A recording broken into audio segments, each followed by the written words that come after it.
देवता को जो पड़े, जिस देवताओं का आशीर्वाद जनताओं के ऊपर सीधा डायरेक्ट उनका प्रभाव पड़े, वो धाम है।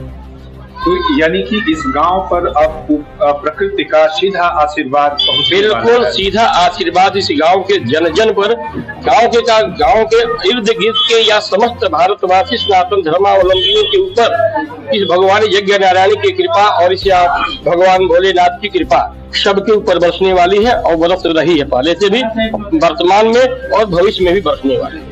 गुरुदेव, विश्व का कल्याण होती बात चल रही है और विश्व में अशांति का माहौल कायम हो गया। जब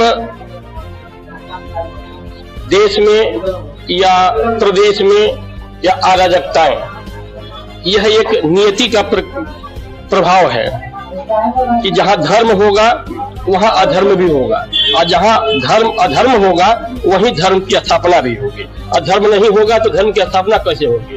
तो अधार्मिक लोग भी जो पड़े हुए हैं तो वो अपने अधर्म के मार्ग पर चलते हैं, सन्मार्ग वाले, धर्म के मार्ग वाले जो है धर्म की स्थापना करते हैं। हर जगह वही परंपरा चली आ रही है।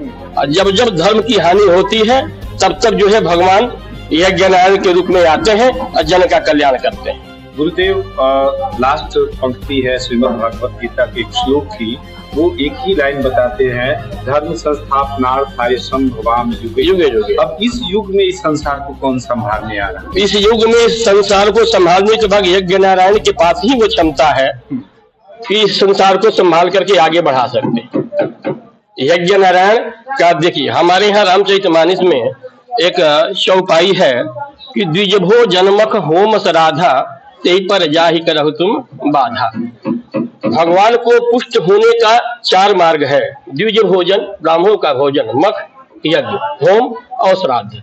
और इसी पर जो है कुंठित विचारधारा के लोग प्रभावित कर रहे हैं, इसको रोकना चाहते हैं। और जब हम कहते हैं कि जब इनका भोजन, हमारे देवताओं का भोजन ही रुक जाएगा तो मेरा देवता कमजोर हो जाएगा, तो हम लोग भी तो कमजोर हो जाएंगे, उनके संतान है ना।